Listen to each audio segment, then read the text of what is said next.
दुनिया का सबसे बड़ा देश रशिया और वहाँ का प्रेसिडेंट व्लादिमीर पुतिन। वैसे तो इनके बारे में बहुत सारे चर्चे हो रखे हैं कि इनके देश में जब जंग होती है तो ये बंदा जिम करता है, मौज में घूमता है, इन्हें कोई टेंशन नहीं होती है। हॉर्स राइडिंग, स्विमिंग पूल करना, कोई टेंशन नहीं, बिंदास घूम रहा होता है बंदा ये। इस वजह से पूरी दुनिया में इनके बहुत चर्चे हो रखे हैं। पर आज आपको इस वीडियो में इनके और भी ऐसे राज बताने वाला हूँ जो ना आपने कभी सुना होगा ना देखा होगा। व्लादिमीर पुतिन ये क्लेम करते हैं कि उनकी सालाना इनकम $1,40,000 ही है और वो एक 800 स्क्वायर फुट के एरिया में उनका एक अपार्टमेंट है और वो उसी में ही रहते हैं। पर ये वीडियो एंड तक ज़रूर देखना, आपको वो नॉलेज मिलने वाली है, वो राज पता चलने वाले हैं कि आप हैरान हो जाओगे कि इस बंदे के पास क्या क्या चीज़ें अवेलेबल हैं। So hi guys, my name is Aftab Khan, back with another गजब एंड नॉलेजेबल वीडियो। कुछ न्यूज़ चैनल्स और रिपोर्टर्स का कहना है व्लादिमीर पुतिन दुनिया के सबसे रईस आदमी हैं। उनके पास 700 से भी ज़्यादा लग्जरी कार्स, 47 प्लेन्स, जिस प्राइवेट जेट की उनकी सीट्स भी गोल्डन की बनी हुई हैं। और यही नहीं, उनके पास $1 बिलियन का खुद का पर्सनल पैलेस भी है। आज हम यही चीज़ें जानने वाले हैं। अगर ये बात हकीकत में है तो इट मीन्स व्लादिमीर पुतिन दुनिया के सबसे रईस आदमी कहलाएंगे। और यही नहीं, आप ये चीज़ें भी देखने वाले हो कि और भी रईस बंदे जितने भी हैं, ये मैं नहीं कह रहा हूँ, वर्ल्ड के बड़े बड़े न्यूज़ चैनल्स ने ये चीज़ें कही है। और वहाँ के जो कुछ न्यूज़ चैनल्स हैं जिन्होंने इस चीज़ पे आवाज़ उठाई, वो कहाँ चले गए, क्या हो गया, उनका कुछ अता पता नहीं चला। और अगर आपको इस चीज़ पे भी अभी लग रहा है कि नहीं यार ऐसी बात नहीं है, पॉलिटिकल लीडर है, ठीक है, होगा पैसा, ठीक है, पर इतना थोड़ी हो सकता है कि इलॉन मस्क, जेफ बेजोस और मार्क जुकरबर्ग या बिल गेट्स, इनसे भी कई गुना ज़्यादा पैसा हो। इनसे कई गुना ज़्यादा भी पैसा उनके पास हो सकता है। एक चीज़ आपको और मैं दिखाता हूँ, ये सिर्फ मैं नहीं या न्यूज़ चैनल्स वाले नहीं, दुनिया के सबसे रईस और विजनरी माइंड वाले लोग भी कह रहे हैं। और लोग में से पहला बंदा है हमारा इलॉन मस्क, जो पूरे वर्ल्ड के आज के टाइम पे रिचेस्ट पर्सन बन चुके हैं। इवन एक विजनरी माइंड वाले बंदे हैं। मैं जानता हूं अगर इन्होंने कही है तो इट मीन्स इस बात में कहीं ना कहीं सच्चाई जरूर होगी। सबसे पहले आप ये क्लिप देखो। Being at a net worth of 230 billion, roughly, being perceived as the richest person on earth. Well, I think Putin is significantly richer than me. You really do, yeah? Yes. You're not really rich unless you can afford a legion. अब फर्क समझना, अगर Vladimir Putin के पास reality में actual में ये सारी चीज़ें अवेलेबल हैं और वो एक्चुअल में बिलियनर हैं, तो वो दुनिया के सबसे पावरफुल इंसान कैसे होंगे। सबसे पहले तो आप ये देखो, और भी जितने भी जायंट बिजनेसेस के मालिक जो लोग हैं, लाइक बिल गेट्स हो गया, मार्क जुकरबर्ग हो गए, इलॉन मस्क हो गए, या फिर अपने देश के हो गए अडानी अंबानी, इन सबसे भी कई गुना ज़्यादा कैसे वो रईस कहलाएंगे। क्यों? क्योंकि ये जो बंदे हैं जितने भी हैं वो अपने बिजनेस के बलबूते अमीर कहलाते हैं। इनके शेयर्स की प्राइस जितनी तरह से बढ़ेगी उस हिसाब से इनकी वैल्यू बढ़ेगी, इनकी नेटवर्थ बढ़ेगी। और मेन इन द सेंस, अगर इनको प्रॉफिट मिलेगा तो ही ये इनकी नेटवर्थ बरकरार रहेगी, ये एक बिलियनियर की लिस्ट में रहेंगे। अगर व्लादिमीर पुतिन के पास ये चीज़ें रियलिटी में हुई तो इट मीन्स उनके पास एक एक्चुअल मनी है, वो कोई बिजनेस नहीं कर रहे हैं, उसके पास सब चीज़ अवेलेबल हैं, वो रियल में इनसे कई गुना ज़्यादा कहलाएंगे रईस, क्योंकि वो उन चीज़ों को एक्चुअल में खर्च कर सकते हैं। अगर ये चाहें भी कि मैं अपना पैसा यहाँ पे खर्च कर देता हूँ, 1 बिलियन लगा देता हूँ, मिलियन लगा देता हूँ, वो 10 बार सोचेंगे कि यहाँ मुझे अपने शेयर्स को देना पड़ेगा या अपने प्रॉफिट को निकालना पड़ेगा। उस बंदे को ऐसा कुछ नहीं सोचना पड़ेगा, क्योंकि उसके पास वो एक्चुअल में मनी के तौर पर रखा हुआ होगा कहीं। इलॉन मस्क की नेटवर्थ आज की डेट में अप्रॉक्स देखें तो $228 बिलियन के करीब है। और यहीं अगर हम अमेजोन के फाउंडर जेफ बेजोस की नेटवर्थ देखें तो वो अप्रॉक्स $151 बिलियन में है। और यहीं अगर हम मार्क जुकरबर्ग को देखें जो फेसबुक के फाउंडर हैं, उनकी अप्रॉक्स नेटवर्थ $48 बिलियन के आसपास है। और बाकी जो न्यूज़ चैनल्स और जो र्यूमर्स निकले हुए हैं उस हिसाब से, यहाँ तक कि इलॉन मस्क का भी कहना है कि वर्ल्ड के रिचेस्ट पर्सन की लिस्ट में है, तो उस लिहाज से उनका ये आसपास एस्टिमेट किया जाता है कि इनकी 250 बिलियन के आसपास इनकी नेटवर्थ है। अब बात आती है कि मैंने ऐसा क्यों कहा कि अगर ये सारी चीज़ें एक्चुअल में रियलिटी में अवेलेबल हैं व्लादिमीर पुतिन के पास, तो वो दुनिया के सबसे पावरफुल इंसान होंगे। देखो बात यहाँ पे ये आती है, सबसे पहले तो वो वहाँ के प्रेसिडेंट है। वहाँ पर प्राइम मिनिस्टर से भी ज़्यादा वैल्यू रखता है एक प्रेसिडेंट, जो वहाँ पर व्लादिमीर पुतिन है। इट मीन्स वो एक तरह से पॉलिटिकल लीडर तो वहाँ पर हैं ही, पर जो उनके पास अवेलेबल है सारे एसेट और वैल्यू, उनकी नेटवर्क मिला के उन चीज़ों को अगर कंबाइन कर दिया जाए तो इट मीन्स व्लादिमीर पुतिन बन के निकलेंगे एक मोस्ट पावरफुल इंसान। अब थोड़ी चीज़ें और यहाँ पे डीप में हम समझते हैं कि कैसे। इस चीज़ को थोड़ा और रियलिस्टिक समझने के लिए मैं आपको बताऊं, बिल ब्राउडर जो अमेरिकन ब्रिटिश फाइनेंशियर है, उनका भी कहना है कि व्लादिमीर पुतिन के पास इतना पैसा है कि जितना बिल गेट्स और जेफ बेजोस को ही मिलाने के बाद उनकी नेटवर्क व्लादिमीर पुतिन के कंपैरिजन में कम ही निकलेगी। इट मीन्स इस बात में सच्चाई होने की पॉसिबिलिटीज बहुत ज़्यादा है। अब थोड़ा हम इस चीज़ों को और समझते हैं कि कैसे ऐसा हो सकता है रियलिटी में कि हाँ उनके पास ये चीज़ें होंगी, और थोड़ा इतिहास भी देखते हैं, थोड़ा उनकी हिस्ट्री को निकालते हैं कि कैसे वो यहाँ तक पहुँचे और उन्होंने क्या चीज़ें कैसे अचीव करी। इसके लिए हम चलते हैं ईयर 1990 में। वहाँ अगर हम जाके देखें, इससे पहले कि अगर हम व्लादिमीर पुतिन की लाइफस्टाइल को देखें तो वो एकदम नॉर्मल सी थी। वो एक नॉर्मल सी फैमिली से बिलोंग करते थे। यहाँ तक कि उनके माँ बाप फैक्ट्री में काम करते थे, उनके पिता फैक्ट्री में काम करते थे, उनकी मदर भी एक हाउसवाइफ नहीं कहीं पे जॉब ही करती थी छोटी मोटी, और उस तरह से उनका पालन पोषण हुआ और वो बड़े हुए। व्लादिमीर पुतिन ने काफ़ी टाइम तक रशिया में एक खुफिया एजेंसी में काम किया। ईयर 1991 में वहां जाकर वो एक लेफ्टिनेंट कर्नल की जॉब उन्हें मिली, उस पोस्ट पर वो वहां पर पहुंच गए। जैसे ही व्लादिमीर पुतिन को 1991 में लेफ्टिनेंट कर्नल बनाया गया, उन्होंने काफ़ी अच्छे काम करने शुरू कर दिए। वहां पे कई तरह से क्राइम कम होने लगा। उन्होंने बहुत सारी चीज़ों में डेवलपमेंट लाना शुरू कर दिया। जहाँ जहाँ क्राइम होना था उस चीज़ों को कम कर दिया, जिससे उनके चर्चे बढ़ते चले गए। फिर उनका प्रमोशन होता है जाकर डिप्टी मेयर में। व्लादिमीर पुतिन को बना दिया जाता है सिटी का डिप्टी मेयर। जब वो डिप्टी मेयर बनते हैं तो तब उनके पास और भी अपॉर्चुनिटी खुल जाती है कि उनके पास पावर और आ जाता है। वो अपनी तरफ से और काम करना शुरू कर देते हैं अपनी सिटी के लिए। अपनी सिटी में पूरी तरह से और डेवलपमेंट आती है।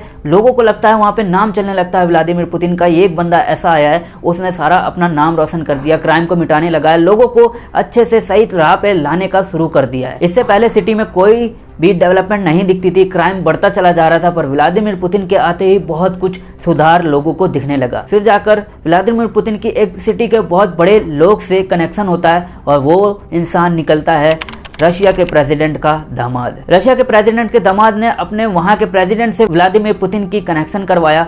व्लादिमीर पुतिन का माइंडसेट देख के वहाँ के प्रेसिडेंट ने उसको अपना एज अ एडवाइज़र वहाँ पर जॉब पे रख लिया। जहाँ पर भी अब रशिया में कोई भी काम आता था, कुछ भी ऐसी ज़रूरत पड़ती थी, कोई भी फैसला लेना पड़ता था, वहाँ पे as a advisory Vladimir Putin वहाँ के प्रेसिडेंट के साथ खड़े रहते थे। और वो जो भी फैसला अपना दिया करते थे उस फैसले में एक अच्छा रिजल्ट ही हर बार निकल के आता था, जिससे वहाँ के प्रेसिडेंट के साथ व्लादिमीर पुतिन का कनेक्शन और बढ़ता चला जा रहा था, विश्वास बढ़ता चला जा रहा था। जैसे जैसे उनका विश्वास बढ़ते जा रहा था, व्लादिमीर पुतिन का नाम रोशन होते चले जा रहा था कि एक बंदा ऐसा आया है, वो अपना काम बहुत बेहतरीन तरीके से कर रहा है, हर तरह से डेवलपमेंट ला रहा है, क्राइम को खत्म करते चला जा रहा है। मैक्सिमम ऑफ लोग उनका गुणगान करने लग गए थे। और ऐसा ही चलते चलते ईयर 1999 तक व्लादिमीर पुतिन को बना दिया जाता है प्राइम मिनिस्टर। हाँ, मैं ये कह सकता हूँ कि प्रेसिडेंट के मुकाबले प्राइम मिनिस्टर पर वहाँ पर थोड़े कंट्रोल्स कम होते हैं, पावर कम होते हैं, पर इतनी भी वैल्यू कम नहीं होती है, बहुत वैल्यू रहती है। बस ये फर्क रहता है, जैसे हमारे यहाँ हमारे देश में प्राइम मिनिस्टर मोदी जी हैं, उनसे नीचे जितने भी सीएम आ गए, वैसा वहाँ पे हम एक तरह से समझ सकते हैं। पर पूरा मेन कंट्रोल हमारे देश में प्राइम मिनिस्टर पर होता है। एज अ वहाँ पर प्रेसिडेंट के पास सारी चीज़ें वहाँ पर पावर रहती हैं, उनके नीचे आते हैं प्राइम मिनिस्टर। ऐसे ही as a prime minister Vladimir Putin को अपॉर्चुनिटी मिलती है अब और भी कुछ बड़ा करने का। अब वीडियो में आंखें गड़ाए रखना और ध्यान से समझते रहना, ताकि आप समझ पाओगे कि हमारे इंडिया के चाणक्य जैसा दिमाग रखने वाला रशिया में एक इंसान है जिसका नाम है व्लादिमीर पुतिन। उसने क्या क्या चीज़ें करी अचीव करने के लिए, अपनी ग्रोथ, अपने पास पैसा लाने के लिए, अपने आप को पावरफुल बनाने के लिए, यहाँ तक कि प्रेसिडेंट बनने के लिए उसने क्या क्या कर दिया। ये बात है 1991 की। रशिया एक बहुत बड़ा देश हुआ करता था, जो आज भी एक तरह से बहुत बड़ा देश है पूरे वर्ल्ड का, पर वहाँ पे कुछ छोटे छोटे देश भी थे जो 15 टुकड़ों में बट गए और उन्होंने अपना 15 अलग देश बना लिया। वहीं पे एक देश और था जो उस समय रशिया में ही था, जिसका नाम था चेचन्या, जो कि रशिया से वो भी अलग होना चाहता था, जो 15 टुकड़ों में और देश बट चुके थे उसी तरह। उस टाइम व्लादिमीर पुतिन के दिमाग में बस ये खुराफात चल रहा था, मेरे को किसी भी तरह प्रेसिडेंट बनना है, प्राइम मिनिस्टर से भी ऊंची पोस्ट लानी है, मैं रशिया का किंग बनना चाहता हूँ और मैं यहाँ पे और क्या कर सकता हूँ। उसने मॉस्को जैसे शहर में बमबारी करवा दी पूरी तरीके से, हर तरफ वहाँ पर बम फूटे जा रहे हैं, हर दिन कुछ ना कुछ केस आ रहा है, इतने लोग मारे गए, आज 4 लोग मर गए, 5 लोग मर गए, हर जगह से केस सुनने में आ रहा था। व्लादिमीर पुतिन ने ये एक तरह से पूरे देश में विश्वास दिलाया लोगों को कि वहाँ पर चेचन्या देश के लोग ही बमबारी कर रहे हैं ताकि उनको रशिया से अलग कर दिया जाए। ये सुनने के बाद रशिया के लोगों को एकदम आग बबूला हो गए। वो ये सोचने लग गए कि यार हमारे देश के लोगों के साथ कुछ गलत हो रहा है, वो लोग मारे जा रहे हैं। व्लादिमीर पुतिन को ये बोला गया कि अब तो कर दो, बस अब काम कर दो। और वहाँ के जो प्रेसिडेंट थे उन्होंने सारी चीजें, सारी पावर व्लादिमीर पुतिन को दे दी और उससे बोल दिया कि तुझे जो करना भाई तू समझ अब। और वहीं से व्लादिमीर पुतिन ने अपना खुफिया दिमाग चलाना शुरू करा। उन्होंने मॉस्को में और पहले बमबारी करवाई ताकि लगना चाहिए पूरी तरह से विश्वास हो जाए कि ये चेचन्या देश के लोगों की ही खुराफात चल रही है, और फिर जनता को विश्वास दिलाया कि अब मैं मैं बदला लूँगा। ये तो कन्फर्म हो चुका है कि वहाँ पर बमबारी करवाई थी एक टाइम पे व्लादिमीर पुतिन ने ही, मॉस्को में, अपने देश में ही, और अपने देश के ही लोगों को दूसरे के खिलाफ भड़का दिया ताकि वहाँ पर एक हीरो जैसी छवि अपनी बना सके। जब ऐसा चलता जा रहा था, डेली के डेली बम ब्लास्ट होते चले जा रहे थे, उस टाइम पर रशिया में 300 लोग मारे जा चुके थे। तब रशिया के लोगों आग बबूला हो चुके थे। वो बस ये चाहते थे कि हमें चाहिए बदला, अब हमें चाहिए कि चेचन्या के लोगों को भी भाई साहब मिलना चाहिए, बस अब तो जवाब मिलना चाहिए कुछ भी तरह। हमें सुकून तभी मिलेगा जब वहाँ के लोगों को भी अब बमबारी होएगी, वहाँ के लोग भी कष्ट में आएंगे। तो बस फिर क्या था, व्लादिमीर पुतिन ने अपने देश के सभी सैनिकों को इकट्ठा किया और यहाँ तक कि एक चीज़ और कर डाली कि हाँ यार, ऐसा लगना चाहिए कि हाँ सच में व्लादिमीर पुतिन एक हीरो है। उसने उसके देश में 300 लोग मरे तो उसने क्या क्या अचीव किया। अपने देश को पूरा लाइव टेलीकास्ट दिखाने के लिए वहाँ के सैनिकों को एक हेलमेट पहना दिया, ऐसा हेलमेट जिसमें के अंदर कैमरा लगा हुआ था, ताकि पूरा देश देख सके लाइव टेलीकास्ट कि हाँ जब हम चेचन्या को अब मारने जाएंगे और पूरा देश अब मजे लो कि हम भी कैसे बदला लेंगे। व्लादिमीर पुतिन ने चेचन्या में 80,000 लोगों को मार डाला, बमबारी करा के, और अपने देश में एक हीरो की तरह साबित हो गया। आसपास के देशों में भी ये हल्ला हो गया, एक शोर मच गया कि व्लादिमीर पुतिन, रशिया का जिसके देश में 300 लोग मारे गए, तो उसने 80,000 लोगों का खात्मा कर दिया। वहाँ के लिए उस टाइम पे रशिया में पूरा नाम रोशन हो चुका था, नाम फैल गया था व्लादिमीर पुतिन का। और इसी वजह से जब ईयर 2000 में इलेक्शन हुआ तो उस प्रेसिडेंट के इलेक्शन में व्लादिमीर पुतिन जीत गया। पर फिर भी ये समझ में तो आता है कि जो बंदा एक प्रेसिडेंट बनने के लिए इतनी सारी खुराफात चीज़ें कर सकता है, तो वो खुद को अमीर बनाने के लिए क्या रियल में क्या चीज़ें नहीं कर सकता। अब थोड़ा चीज़ें और हम समझते हैं ताकि हमें समझ में आए क्या सच में ऐसा हो सकता है नहीं कि व्लादिमीर पुतिन दुनिया का सबसे अमीर आदमी आज की डेट में हो। अब बात आती है ये समझने वाली कि व्लादिमीर पुतिन कैसे दुनिया के सबसे रईस आदमी हो सकते हैं। ये बात है ईयर 2003 की, 2003 की ये बात है। वहाँ के सबसे रईस आदमी, रशिया के उस टाइम के सबसे अमीर आदमी, जिनका नाम था मिखेल खोदोरकोव्स्की, उस टाइम पर वो रशिया के सबसे अमीर आदमी थे। पर उन्होंने ही आवाज़ उठाई व्लादिमीर पुतिन के ऊपर। उन्होंने क्लेम किया कि ये करप्शन सा पैसा इकट्ठा करते चले जा रहे हैं, इनके पास कई तरह से पैसा आते जा रहा है। और उन्होंने कई चीज़ें व्लादिमीर पुतिन के थ्रू डिबेट में लाने की कोशिश करी। पर उस टाइम की आज आपको बात बताऊं तो व्लादिमीर पुतिन ने कुछ भी नहीं किया, बस सीधा सा एक काम किया कि एक फ्रॉड केस में मिखेल खोदोरकोव्स्की को 10 साल के लिए जेल में डाल दिया। अब आप अंदाज़ा लगा के देखो, जो रशिया का उस टाइम का सबसे अमीर आदमी, वो भी पावर के आगे झुक गया, प्रेसिडेंट के आगे झुक गया। जब ऐसा पता चला वहाँ के और मिलियनियर्स और बिलियनियर्स को, उनके अंदर एक खौफ पैदा हो गया कि जब यार ये बंदे के साथ ऐसा हो सकता है, तो हम अगर कहीं डिबेट करने गए या कुछ बात करने चले गए तो हमारा क्या ही होगा।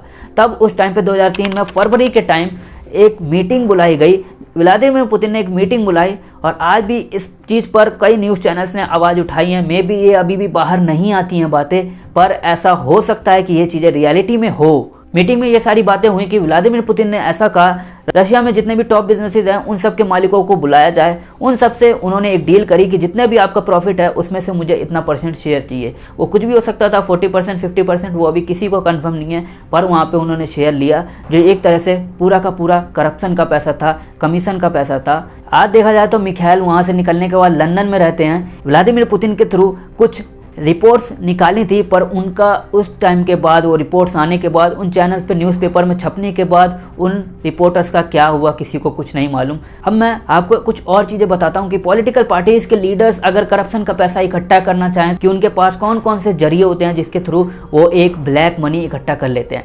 देखा जाए अगर व्लादिमीर पुतिन के पास भी कभी पैसा निकलता है, वो भी एक तरह से ब्लैक मनी ही होगी जो छुपी हुई है लोगों से, दुनिया से। और भी जो वर्ल्ड के जितने भी टॉप बिजनेसेस के मालिक हैं उनको इस वजह से दिखाना पड़ता है क्योंकि उनका एक बिजनेस है, उनको एसेट, प्रॉफिट सब चीज़ दिखाना पड़ेगा। और उसी हिसाब से फोर्ब्स की लिस्ट में भी उनका नंबर आता है कि ये इस लेवल पे है। आज ये नंबर 1 पे बंदा अमीर बन गया, 2 पे बन गया। पर जितनी पॉलिटिकल पार्टीज हैं वो इस वजह से नहीं दिखा पाते हैं, वो दिखाना चाहते हुए भी अपनी इनकम नहीं दिखा पाते हैं क्योंकि वो एक तरह से ब्लैक मनी होती है। पर क्या क्या ब्लैक मनी के सोर्सेज होते हैं, पहले आप उन चीज़ों को समझो। Land and property, illegal business structure, nepotism, frauds और ब्रीबरी मीन्स रिश्वत का पैसा। कोई सा भी काम करवाना जिसके पीछे काम इजी हो जाए उसे रिश्वत, वो आप इजी तरीके से जानते हो, इंडिया वाले नहीं जानेंगे तो और कौन जानेगा। तो इन सब सोर्सेज से ये अंदाजा लगता है कि हाँ मे भी हो सकता है कि व्लादिमीर पुतिन दुनिया के सबसे पावरफुल इंसान हो, सबसे रिचेस्ट इंसान हो। आपको क्या लगता है वो आप कमेंट में जरूर करके बताना। इस चीज़ पर अपनी क्या टिप्पणी दी है वो सब चीज़ें आपको बताई गई है। अब आपको क्या लगता है कि सच में रियलिटी में व्लादिमीर पुतिन एक्चुअल में वर्ल्ड के रिचेस्ट पर्सन है या नहीं, वो मुझे कमेंट में ज़रूर बताएं। और नेक्स्ट वीडियो किस चीज़ पे आनी चाहिए, किस टॉपिक पे आनी चाहिए, वो भी मुझे ज़रूर से बताना अगर आपको लगता है कि हाँ यार इस पर भी वीडियो बनना चाहिए, और मैं आपके लिए वो वीडियो लेके आऊँगा। उम्मीद करता हूँ ये वीडियो से आप काफ़ी चीज़ सीख पाए होगे, आपके लिए एक नॉलेजेबल रही होगी, वैल्यू फॉर योर टाइम रही होगी। और भी ऐसी वीडियो देखने के लिए चैनल को सब्सक्राइब करके बेल आइकन दबा देना। मिलते हैं तब तक के लिए, बाय बाय, सी या।